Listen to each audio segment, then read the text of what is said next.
Olá para você que aguardou mais uma semana aí por mais um episódio do nosso Pode Causar. E a gente vai causar mais uma vez, porque a gente vai falar sobre outro assunto, como sempre muito polêmico aqui no nosso programa, que é liberação ou não da maconha.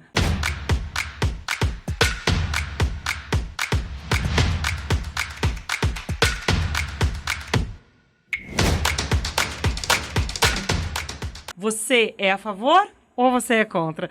Eu vou conversar aqui com o Rodolfo, né, que é meu convidado de hoje, que é a favor da legalização da maconha, e também com o Alexandre, advogado, que é contra e vai explicar os motivos dele por ser contra. Eu vou começar então com você. Por que você é contra a liberação da maconha no Brasil? Primeiro por ser boa tarde Primeiro, a boa todos, tarde, claro, né? boa tarde a Bem-vindos! todos. Obrigado pelo convite, por dar essa oportunidade de vir falar com vocês sobre um assunto tão importante, né? E obrigado ao Rodolfo também, né? Por se dispor a vir conversar sobre, né? E eu sou contra, primeiro por convicções pessoais, né? E por ser uma droga, eu acredito que tudo que muda a sua psique, o seu conteúdo interno, não deveria ser utilizado, mas tem mais coisas, além de causar uma dependência química. Tudo que causa uma dependência química não é bom para o ser humano, perturba outras pessoas, além do aumento da criminalidade também. Então, mas liberando-se ou não, as pessoas usam do mesmo jeito, vão usar do mesmo jeito. Você não concorda comigo? Na verdade, as drogas são legalizadas no Brasil, né? O que muda, na verdade, é o CEP. Né? Em certas regiões da cidade, as drogas são totalmente liberadas. E a gente não está falando só de maconha, falando até de drogas sintéticas, né? Hoje, o grande problema é que, assim, há uma... Como assim são liberadas? Explica pra gente. Assim, dentro de algumas classes sociais, né? Umas classes um pouco mais elitizadas, as drogas são corriqueiras, estão na vida.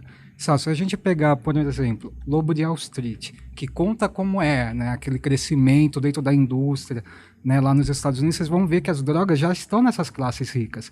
E para elas são legalizadas. A maconha também, para uma pessoa com uma classe média, né, com um pouco mais de poder aquisitivo, também é legalizado. A repressão que a população negra e periférica sofre é totalmente diferente da população branca. Então, a proibição da maconha tem questões raciais. Ela é muito racial, desde o começo, não só de agora, né? Ela sempre teve esse viés, tanto é que a justiça ela é seletiva nos casos. Porque você vê, se você pegar o número de pessoas que são presas no Brasil, 95% são negros. Então você consegue ver, né, que já existe essa classificação, né? Existe essa...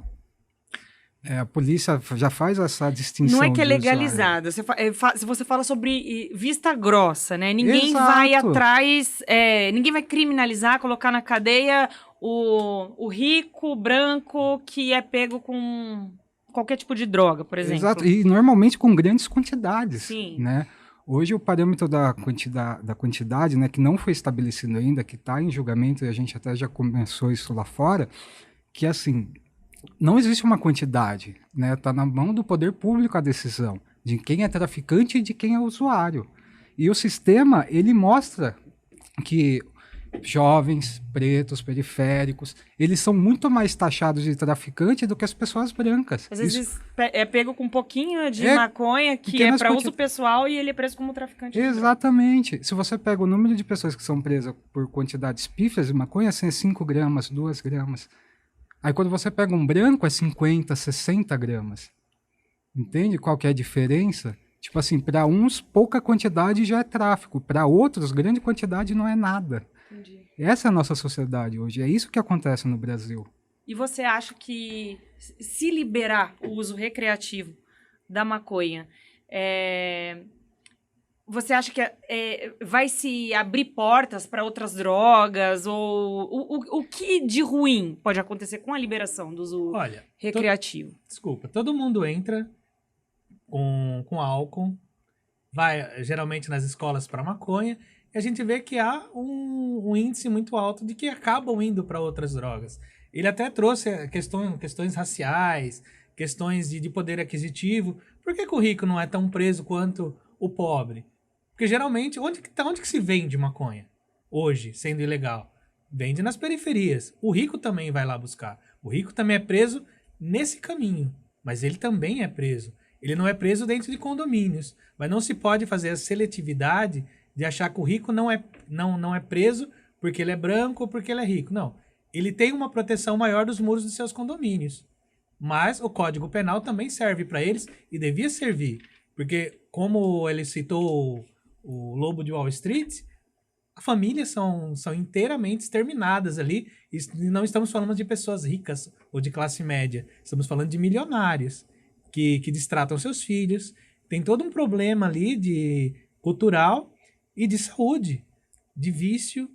Então, independente da pessoa ser rica ou pobre, o funcionamento do corpo da pessoa, o mecanismo de todo mundo é igual, a funcionalidade. Então, é prejudicial. A maconha é prejudicial, independente de você ser rico ou pobre. E depois eu vou mais além. Com o vício na maconha e outras drogas, quem vai cuidar desses viciados? Quem vai explicar para a mãe que o Estado permitiu que essas crianças, que esses jovens, né, até 21 anos é considerado criança ainda, mas ele poderia ter acesso mais fácil a uma droga? Quem que vai com o SUS? Vai cuidar dos drogados? O número de acidentes em empresas vai aumentar? Será que o médico ele iria fazer uma cirurgia sob efeito da maconha? Tudo isso passa pela minha cabeça. E hoje, com o sistema de saúde já superlotado, quem que vai cuidar? Nós já temos o alcoolismo, que é muito preocupante. Mas e o... Pode intervir, viu? Claro. Mas você sabe qual que é a taxa do vício da maconha? Assim, quantas pessoas, usuários, se tornam de fato viciados químicos em maconha? Você sabe essa porcentagem? É de 6%. Do álcool é 22%. Cigarro é 12%. Então, tipo assim, se você tá falando que a droga, né, vai viciar, são 6%. E esses 6% provavelmente se viciariam em qualquer coisa. Porque, tipo assim, além mais do vício, né, tem que levar em consideração outros aspectos, né? Pessoas que têm predisposição, pessoas ansiosas, isso também desperta vícios. Compulsão alimentar também é um vício. Tudo começa a partir dessa ansiedade. E eu sou uma pessoa muito ansiosa. Eu tenho um vício, meu vício é em tabaco. Eu fumo compulsoriamente. Eu faço parte dos 12% que não consegue ficar sem tabaco. Agora, nesse momento, só por não estar com o cigarro no bolso, eu tô tremendo. Porque tá me fazendo falta. Olha como que é. Entende? Sim. Então, provavelmente eu vou me viciar em qualquer substância. Isso é a minha autoconsciência que diz. Mas aí, quando você pega no parâmetro geral, só 6%. É baixíssimo perto de outras drogas. E drogas que são legais, né? São aceitas, são drogas lícitas. Uhum. Né? Você está falando de 6%. Quantas pessoas tem no Brasil hoje? Hoje, Qual a população? 200 e... Não sei, né? Depois da pandemia, né? Eu não sei de fato quantos tem. Vamos pegar Jundiaí, 450 mil pessoas. 450 mil pessoas vezes 6%. Nós estamos falando de 27 mil pessoas Agora faz com álcool. viciadas. Só em Jundiaí. Faz Então, com mas em álcool. álcool? A porcentagem Então, álcool é muito já maior. é um problema. Já é um problema. Mas e está saturando o mercado de trabalho. São pessoas que estão morrendo de cirrose, pessoas que não podem nem doar os seus órgãos. Então não é falar, defender a maconha fazendo contraponto com o álcool, mas sim falar que nós vamos ter problemas a mais. E eu volto a outro ponto.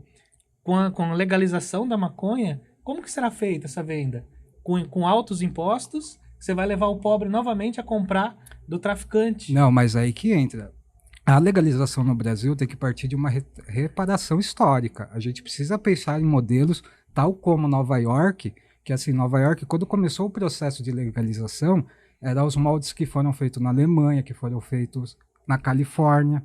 A Califórnia, vamos lembrar, ela foi legalizada por um governador que era republicano, certo? Que no espectro político é um conservador, né? Então, Nova York, quando partiu para a legalização, houve um bloqueio de 2 anos para eles entenderem como seria essa reparação histórica. Porque isso é algo que tem que ser discutido. Uhum. Isso também tem que ser discutido no Brasil, né? Porque assim, beleza, vamos chegar ao momento que vai ser legalizado. O mundo está caminhando para Sim. esse rumo. Vai chegar, a gente querendo ou não, sabe? Tipo assim, isso vai acontecer um momento. E vai precisar ver essa discussão de como vai ser. Por exemplo, vamos pegar a Alemanha. A Alemanha, ela regularizou o cultivo, o autocultivo. Podemos partir para esse princípio no Brasil. Porque hoje também, né? Quem quiser cultivar já pode cultivar, eles já cultivam. Então por que a gente só não legaliza para parar de prender pessoas? É que eu não estou entendendo o que é reparação histórica da maconha.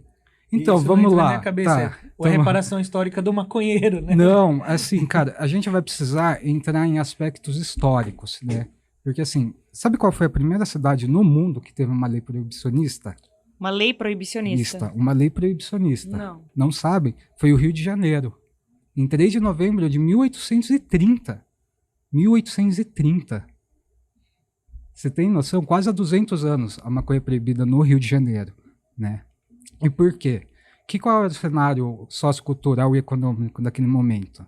80% da população era negra, ou escravizados ou alforriados. E aí o que aconteceu em 1825 com o Tratado Brasileiro e Inglês? Né, que dentro de um período ia parar o tráfico negreiro para o Brasil, que caberia, né, que começaria a valer em 1830. Então, em 1830, eles fizeram a primeira lei brasileira de criminalização, que era a lei do Pito do Pango, né? Que o escravizado que fosse pego usando a maconha, ele seria preso e pagaria uma multa de 20 mil reais. Isso já no começo, isso lá atrás, né? E aí depois você pega o que foi criminalizado logo na sequência, capoeira. E aí você começa a perceber que coisas que eram ligadas aos escravizados começaram a ser proibidas no Brasil. Capoeira, religião, né? Não vamos esquecer, a religião candomblé era proibida no Brasil. A Umbanda também chegou a ser proibida no Brasil. E hoje são religiões, né? Hoje já tem essa aceitação. Capoeira, hoje é um patrimônio histórico e cultural do Brasil. E tudo começou nessas proibições, em 1830. Tá. E olha que mais legal, hoje é dia 13 de maio. É, né? Hoje, há 136 anos atrás, foi assinada a Lei Áurea. Olha que momento, né? Para ser discutido isso, sobre essa reparação. Isso começou lá atrás, não é de agora. E se você for pegar na história do proibicionismo, como surgiu nos Estados Unidos, depois em 1930, depois da Lei Seca, e também o que foi a Lei Seca, né? A Lei Seca proibiu o álcool, aumentou muito a criminalidade, tanto é que a gente conhece o Al Capone hoje somente pela proibição do álcool nos Estados Unidos. Se não houvesse Lei Seca, não haveria o Al Capone e ninguém conheceria ele hoje. Sabe? Então, os reflexos do proibicionismo é gerar muita violência. Olha como foi os Estados Unidos durante a Lei Seca. Reflexos que fizeram até hoje lá. Você acha, então, que a não liberação causa mais criminalidade do que a legalização? Com certeza. Vamos pegar. Quem se beneficia hoje da proibição no Brasil? Porque, assim, a gente fala no artigo 28, no 33, mas eu tenho o 36 também, que é importante. É quem financia, né? Sabotagem já falava, quem tá no erro sabe, cocaína no avião da FAB, tá lá, tá ligado? Desde sempre foi assim. Essa classe dominante sempre se favorece da criminalização, né? Eu não posso concordar assim, porque eu até li um artigo agora falando que foi um dos motivos que o Mujica usou para liberar no Uruguai. Só que os índices de violência continuaram subindo no Uruguai. Então, assim, não tem relação. Mais drogas, mais violência, porque as pessoas vão se sentir mais livres para comprar drogas, se elas perdem a fronteira do certo e errado. Então, como que você vai segurar isso? E mais, as drogas, você está falando com a questão de reparação, como que você vai reparar o povo chinês, por exemplo, que foi dominado muito tempo pela Inglaterra, quando eles colocam o ópio? Exatamente. Sim. A China teve que proibir a droga para ela poder se defender. Mas como que foi a colônia, né, britânica incentivou o ópio na China? Isso ninguém leva em consideração. Ver o resultado final é fácil, mas ver o que antecedeu é o que é o difícil, né? E assim, a gente está falando aqui exclusivamente de maconha. E aí você falou que, né, que teve dados aí da criminalidade aumentando e tudo mais. Mas assim, cara, pelos meus estudos, que não foram poucos nesses últimos meses, mostra que teve uma redução em vários aspectos da violência. Em vários países. Por exemplo, a Alemanha, agora na na descriminalização, né, já começa a ver esses efeitos, né, da dispersão das gangues em certos setores, principalmente em bairros periféricos. Tudo por conta da legalização da maconha. Você estava dizendo antes da gente começar aqui o programa, e eu não é um dado, né, que eu não sabia, que o Uruguai é efetivamente o único país Só o Uruguai. que é liberado? No mundo, No mundo, ele legalizou toda a cadeia de produção, da Tá. plantação, né, do cultivo até a venda final. Né? O Uruguai ele passa por todos os... Ele tem o controle estatal em todos os setores, né? Tanto da produção quanto da venda final. Tanto lá que lá foi feito cadastros, né? Aí até acho que ele poderia usar esse dado, ele não usou, que assim, que lá houve um boom no uso da maconha. Mas por que houve esse boom? Porque você teria que se cadastrar. E no cadastramento, muitas pessoas que não fumavam, quer dizer, não fumavam, né? Que fumavam escondido, a partir do momento que houve a opção de comprar legalmente, eles se assumiram, eles foram lá, fizeram o cadastro para comprar. Né? Vamos lembrar que o mercado da maconha hoje é um mercado milionário nos Estados Unidos, quer dizer, bilionário. Né? Ó, ano passado, até trouxe os valores aqui, o ano passado, só em imposto, os Estados Unidos arrecadou 572 bilhões de reais. Ou isso é 5% do nosso PIB. É muito dinheiro. A maconha medicinal foi responsável por 32 bilhões em impostos. É muito dinheiro. Então, mas aí você está falando da medicinal. Não, eu estou falando quando você não coloca recreativo. a maconha geral, né, tanto a recreativa, o uso adulto, Não, mas isso são não 572 bilhões de reais, né, em conversão. Isso é o mercado na maconha nos Estados Unidos. Eu Né? sei, mas aí você Pra não pode você usar ter- o dado da medicinal. Não, da medicinal é só pra- 32 bilhões. Né? Se você pega um montante na maconha legal, são 572 bilhões. É 5% do PIB brasileiro. Né? Agora, se você comparar com as indústrias nacionais, a indústria farmacêutica nacional gerou ano passado 40 bilhões. Né? A indústria do tabaco, 12 bilhões. A Ambev, só a Ambev, a maior produtora de bebidas no Brasil, 30 bilhões. Você vê como que a maconha legal nos Estados Unidos, só, né, o que é cobrado de imposto, teve arrecadação de 572 bilhões de reais. É muito dinheiro. Em outro dado, né, a guerra às drogas no ano passado custou ao Brasil 50 bilhões de reais. Também é muito dinheiro. Vamos concordar que 50 bilhões é o que vai ser preciso para resgatar o Rio Grande do Sul desse desastre. É o que eles estimam. E esse valor foi gasto somente em uma política de enxugar gelo. Porque as guerras às drogas é uma política de enxugar gelo. Vamos concordar só. Vamos supor, libera as drogas amanhã.